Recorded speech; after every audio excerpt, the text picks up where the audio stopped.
भाई लोग फाइनली रोहित भाई ने अपने RX को मॉडिफाई करने का काम स्टार्ट कर दिया है, जो कि सबकी सिस्टम फाड़ के रख देगा,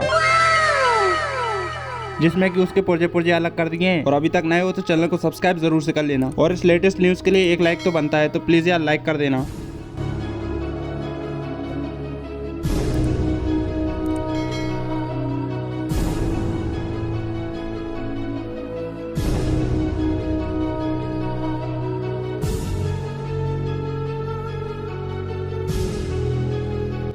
आप लोग कमेंट में बताओ इसमें कितने नंबर टर्बो लगने वाली है, जिसके बाद इसका नक्शा ही बदलने वाला है। वीडियो में आपको जो भी कमी लगी हो कमेंट में जरूर बताना।